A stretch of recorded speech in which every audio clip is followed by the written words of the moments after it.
Boa noite, meus irmãos e irmãs. Pedimos a Jesus, aos seus mensageiros, ao irmão guardião, que nos ampare, nos intua, para que possamos fazer boas reflexões a respeito de tão importante tema. Aliás, são 3 os assuntos que nós vamos fazer as nossas reflexões. Primeiro, sobre a família, depois honrar pai e mãe e, por fim, o Evangelho no lar. Gostaríamos de começar, então, nossas reflexões, lembrando aqui uma passagem de Jesus, já no final da sua estada aqui na Terra, quando está já crucificado, prestes a dar o último suspiro, já cansado, ensanguentado, todo machucado, com fome, sede, na cruz, já preso na cruz, pregado na cruz, né? E ainda assim, neste final, neste derradeiro momento, Jesus ainda tendo Maria, sua mãe, aos seus pés, e o seu discípulo amado, João, ele inaugura, né, a instituição família, a família universal, quando diz para Maria: Maria, eis aqui o seu filho. João, eis aqui a sua mãe.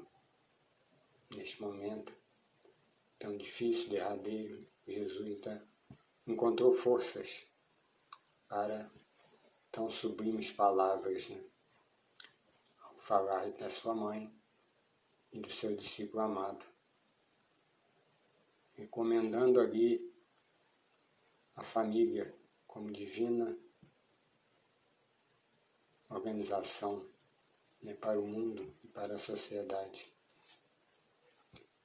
E nós sabemos que a família, né, o encontro de espíritos para a sua formação, isso tudo é oriundo de planejamento no plano espiritual. Antes de reencarnar, os espíritos, então, tutelados pelos mentores, né, pelos espíritos superiores encarregados do planejamento reencarnatório, então há este acerto, né, esta combinação, tudo de acordo com as necessidades e merecimentos de cada um. Tanto que nós temos no Evangelho, né, no capítulo 5, item 11, que diz: os espíritos frequentemente renascem no meio onde já viveu e mantêm relações com as mesmas pessoas, a fim de reparar o mal que a elas tenha feito ou sofrido.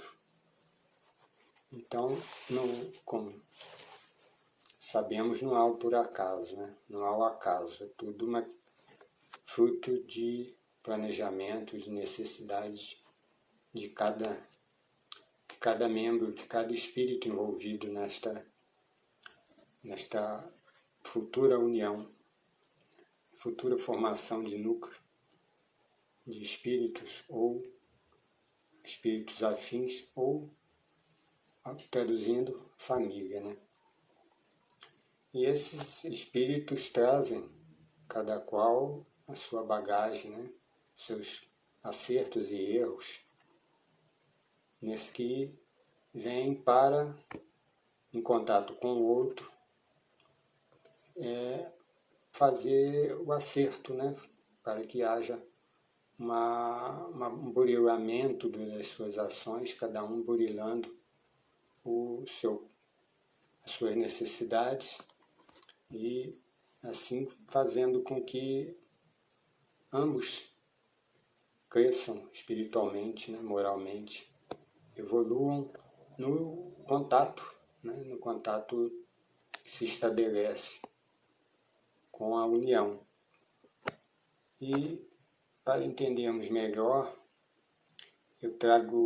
vou ler aqui uma passagem do livro O Profeta, do escritor libanês Khalil Gibran Khalil, que justamente ele fala a respeito do matrimônio. Vós nascestes juntos e juntos permanecereis para sempre, desde que o amor esteja em vossos corações. Mas que haja espaço em vossa união e que os ventos do céu dancem entre vós. Então, Khalil Gibran, já seguindo o que nos diz Joana de Ângeles, né? Ele de imediato já coloca como condição para a união, que se estabeleça uma união permanente, continue, que essa união permaneça, que haja o amor. O amor é a base, né? A base de qualquer sociedade. E o amor na relação familiar é fundamental. Sem o amor não há como prosperar, né, uma união, um casamento, né, a família, né, se fortalecer, crescer, evoluir, sem que tenha como base o amor. Mas não o amor no sentido vulgar do termo, né, como felizmente é muito utilizado atualmente. Mas aquele amor sublime, amor que Jesus nos ensinou e exemplificou. Este amor que nós devemos buscar para que os nossos empreendimentos tenham o sucesso necessário, né? E, além do amor, o Khalil coloca muito bem aqui o espaço que deve haver na união. Haja espaço em vossa união. Então, que o casamento, a vida a dois, com base no amor, mas mesmo tendo o amor, que é imprescindível, há que existir na relação, né, um respeito, né, uma confiança, que seria esse espaço que Khalil Gibran fala, para que cada um, né, dentro da sua situação evolutiva, possa ter o espaço necessário para agir conforme a sua individualidade, porque cada espírito é uma individualidade, é único, né, no universo. Deus não criou dois espíritos iguais. Então, como são diferentes, precisam de espaço para evoluir. E é necessário que haja, então, esse respeito e esta confiança. A título de exemplo, nós trazemos aqui exemplos simples do dia a dia, como, por exemplo, em relação à confiança em relação à mulher, quando a mulher vai, por exemplo, a um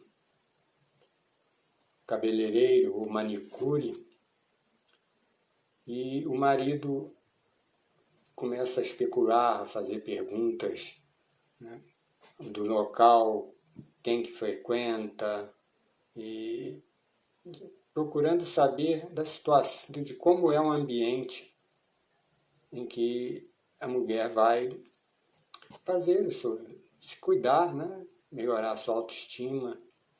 E o marido começa, então, com indagações, ele começa com desconfianças. Isso é extremamente prejudicial à relação. Da mesma forma, a mulher em relação ao marido, quando ele sai e diz que vai a um jogo, vai no futebol, vai assistir jogo em determinado lugar, e a mulher, aquelas mais desconfiadas, querem ir junto. Quer dizer, vão para um ambiente que não é, às vezes, né, não é muito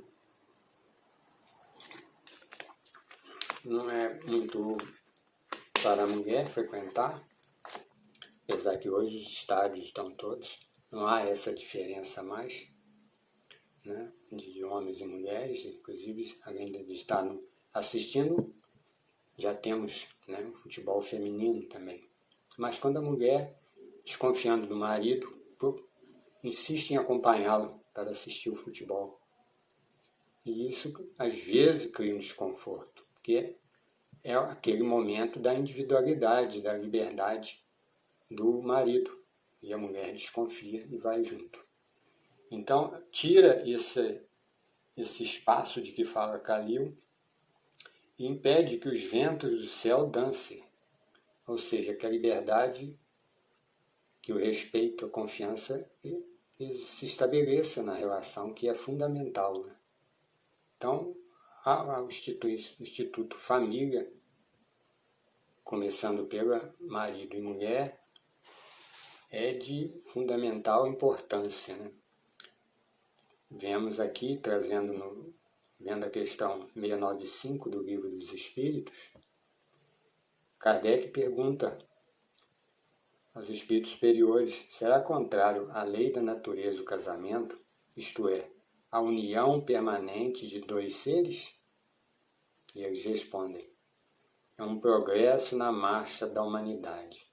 Então veja como é importante a instituição do casamento, mas é importante também observarmos aqui, fazendo uma leitura cuidadosa da questão, Kardec diz: será contrária à lei da natureza do casamento, isto é, a união permanente de dois seres. Quer dizer, a união, não o casamento em si, como formalidade, né, seguindo as leis humanas, a formalidade, né, de cartório, essas coisas, não é isso. É importante, ele frisa, isto é, a união permanente de dois seres. Quer dizer, a constância, a segurança, o equilíbrio na relação. Isto é um progresso na marcha da humanidade. E na 696, dando continuidade, Kardec pergunta: que efeito teria sobre a sociedade humana a abolição do casamento? Quer dizer, a interrupção da união permanente. E eles respondem: seria uma regressão à vida dos animais, ou seja, voltarmos à vida instintiva, como os animais vivem. Então, muitos falam, né, da instituição casamento, que está falida, e procuram tirar esse valor, essa importância do casamento, né? E isso traria o quê? Seria uma regressão à vida dos animais, um atraso muito grande para a sociedade, que caminha, né? É da lei de Deus, caminha para evoluir, para crescer, para se melhorar, né? Nós precisamos fortalecer essa união. E vemos também na questão 775, quando fala do relaxamento, pergunta sobre o relaxamento dos laços de família. E os espíritos respondem: é um recrudescimento do egoísmo, ou seja, um aumento do egoísmo. O relaxamento dos laços de família. Então devemos ter muita cautela, muito cuidado em estabelecer nossa relação família, em manter, em preservar sempre essa união cada vez mais sólida, forte. É claro que há as dificuldades da relação, né, de duas pessoas, né, cada uma num momento evolutivo, há dificuldades, divergências, né, mas isto precisa e é importante que seja superado através do entendimento, procurando o casal estar numa situação tranquila, um acalmando o outro, pacificando a relação, né? Sempre na busca desse entendimento. Por isso Jesus disse, bem-aventurados pacificadores. Então, que na relação ambos sejam pacificadores. Se há algum problema com a esposa, o marido, em relação à esposa, que o marido procure resolver de forma pacífica, no entendimento, na conversa, da mesma forma da mulher com o marido, sempre na conversa, sempre de forma pacífica, para que a relação se mantenha sempre firme. E que se procure sempre alimentar e valorizar o amor, que é a base de tudo, né? Como nos diz Joana de Ângeles, somente a lei de amor é portadora dos valores que preservam o matrimônio, porque se radica no sentimento elevado de respeito e de dever que se devem manter os cônjuges, direcionando as suas aspirações para o equilíbrio e a felicidade. Como dissemos, então, meus irmãos, é importante o respeito e o dever. Cada um se respeite, que haja respeito mútuo, e o cumprimento do dever que cabe a cada cônjuge, para que então o casamento se transforme numa união permanente, como está na pergunta 695. Então, cada um faça a sua parte, cada um procure pacificar a sua relação com muito amor, muito equilíbrio. No capítulo 13 da carta de Paulo, 1 Coríntios, capítulo 13, Paulo então expressa muito bem o que é o amor, que está com o título Hino ao Amor Cristão. Ele diz então, eu poderia falar todas as línguas que são faladas na terra e até no céu, mas se não tivesse amor, as minhas palavras seriam como o som de um gongo ou como o barulho de um sino. Poderia ter o dom de anunciar mensagens de Deus, de ter todo o conhecimento, entender todos os segredos e ter tanta fé, que até poderia tirar as montanhas do seu lugar. Mas, se não tivesse amor, eu não seria nada. Então nós vemos, irmãos, nesse hino cristão, hino ao amor cristão, que está na carta de Paulo aos 1 Coríntios, capítulo 13, como ele então enaltece e valoriza o amor, o valor do amor, né? Para que haja então uma relação sólida, equilibrada. E nesta relação, família tem os filhos, né? Obviamente, vem dando continuidade no casal, depois vem os filhos. E esses filhos, há uma necessidade, um cuidado muito especial para que os filhos realmente tenham um futuro, né? Que sejam pessoas de bem, como nos fala Jesus no livro Jesus no Lar, que a família é uma exportadora de caracteres de homem de bem. homens de bem. E para que a família possa exportar homens de bem, ela tem que estar bem estruturada, né? Bem equilibrada no amor, no respeito, no dever bem cumprido de todos os seus membros.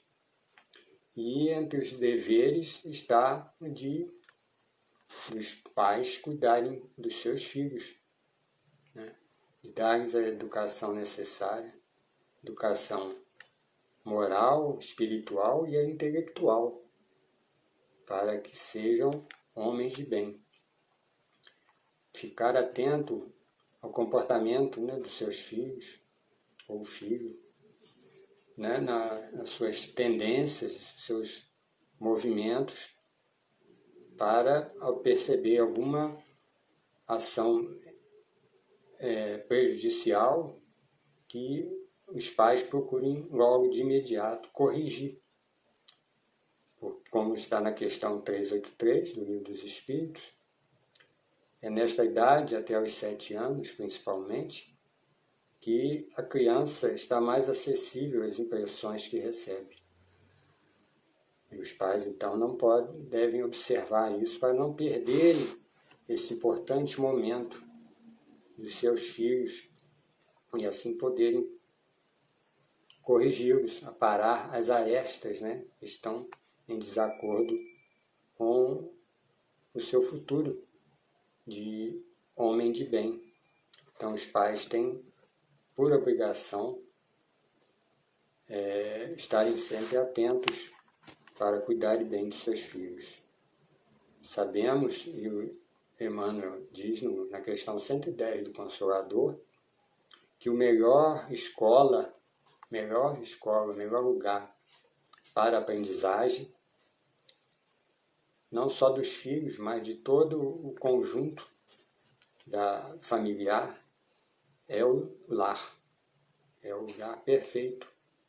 Por isso, nós temos que valorizar o nosso lar, a nossa família, porque estamos na melhor escola, desde que saibamos aproveitar, seguindo os ensinamentos de Jesus, do seu Evangelho. Nós haveremos de formar uma família de acordo e que possa realmente formar homens de bem, tanto nos pais, como os pais, os filhos, né?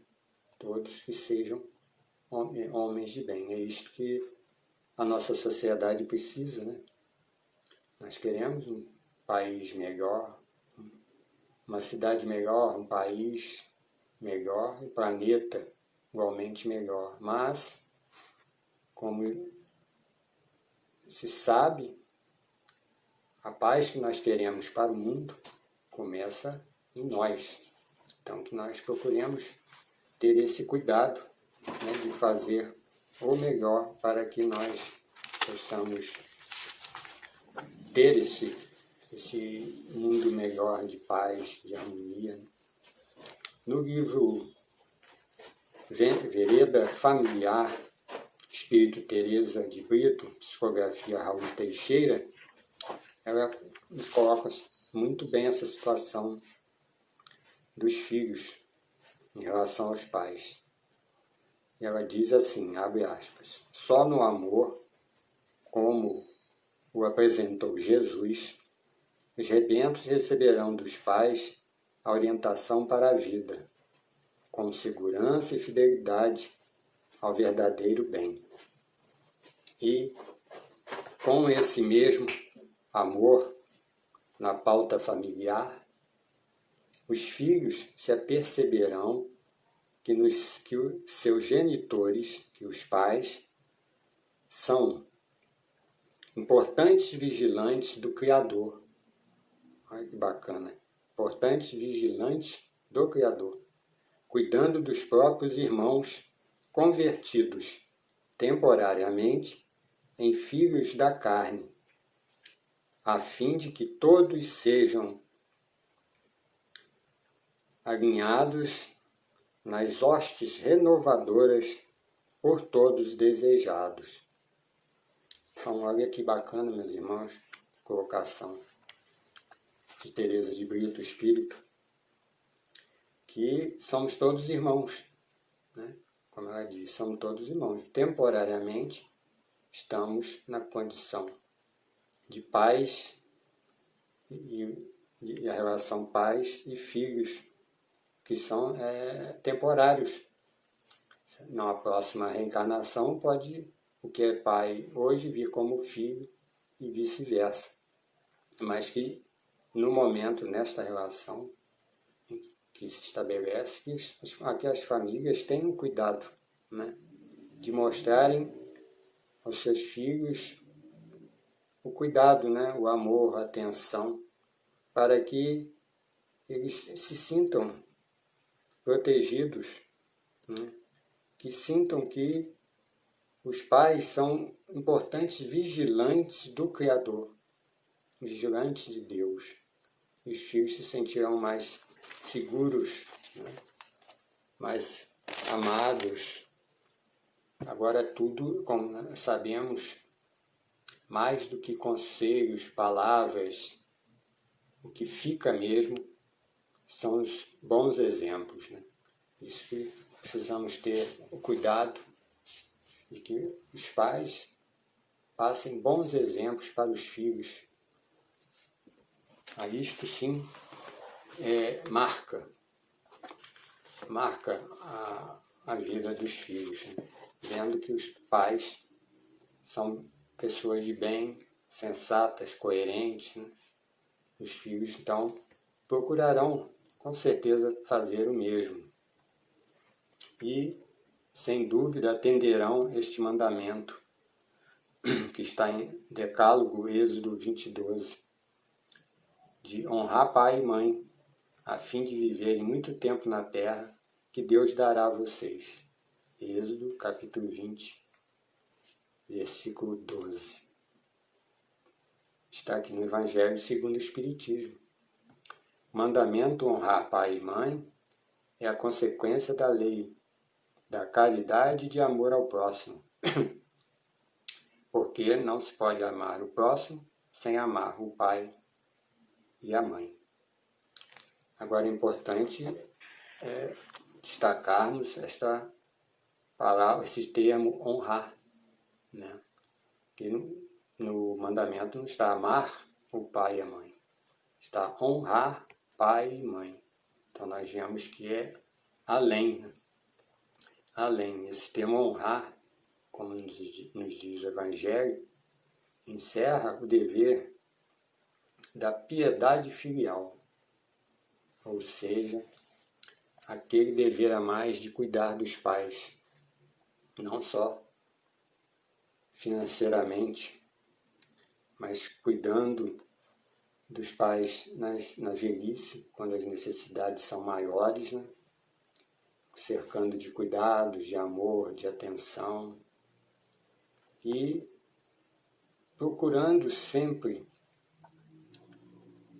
atender a todas as necessidades, né, dos pais. Não adianta, como nós vemos muitas famílias, que os pais ficam velhos, idosos, os filhos, para não terem trabalho, não terem sua liberdade diminuída, né?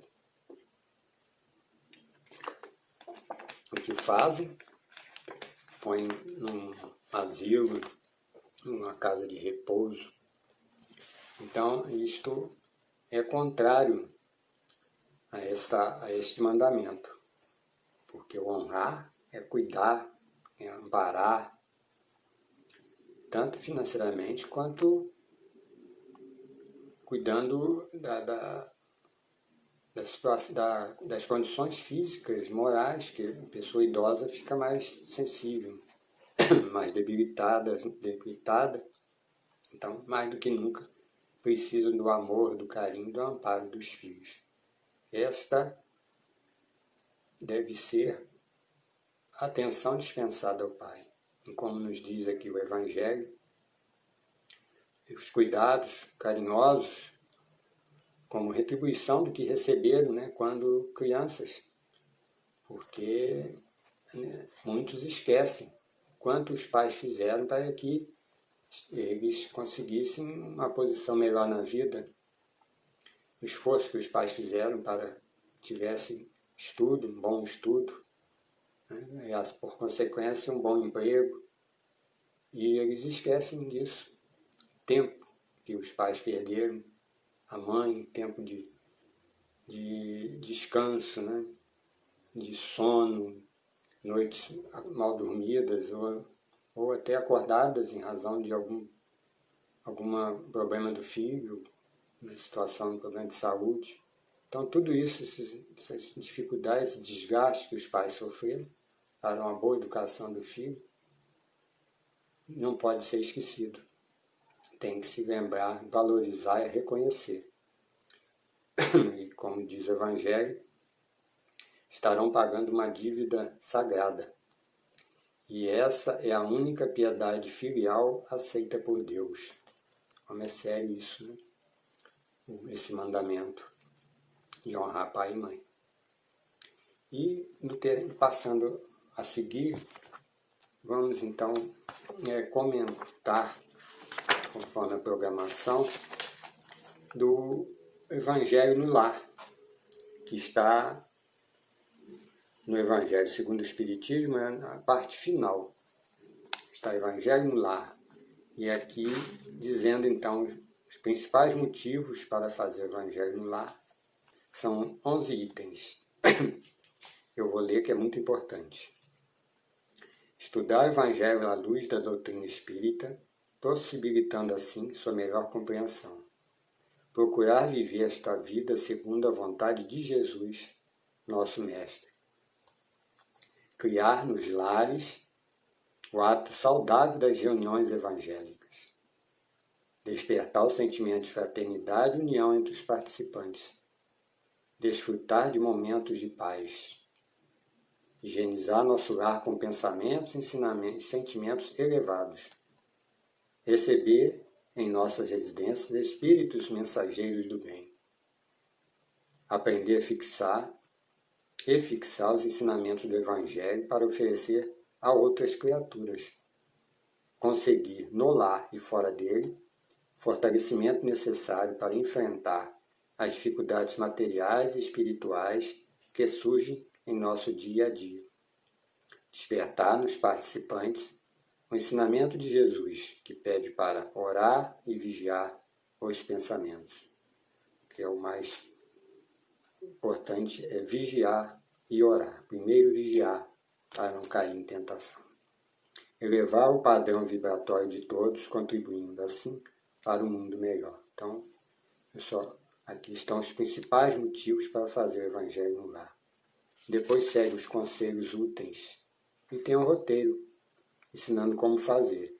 A prece inicial, a leitura de um trecho do Evangelho, comentários, vibração e prece de encerramento. O culto do Evangelho no lar é importantíssimo, que todos devem fazer. Os espíritos superiores aconselham. É muito importante para a família, para o lar, o Evangelho, porque nós convidamos Jesus para a nossa casa, para nos visitar. Sempre que fazemos o Evangelho, nós convidamos Jesus.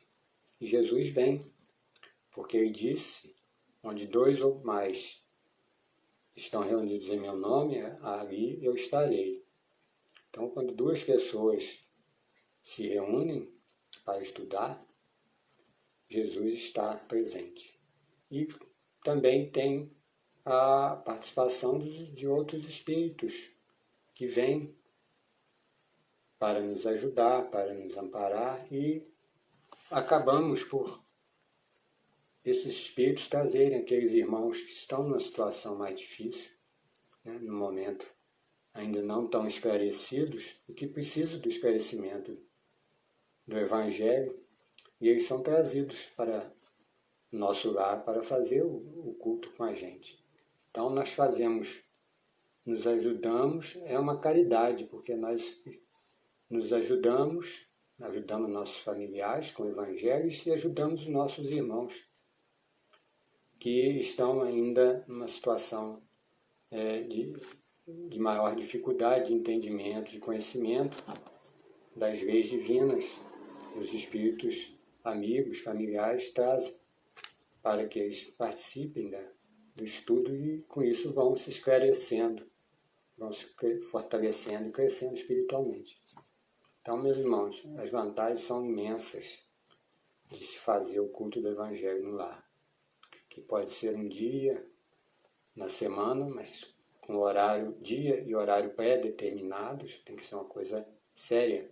Os espíritos precisam sentir confiança, sentir que há um propósito sério naqueles membros, naquela família, e assim eles dão toda a assistência necessária.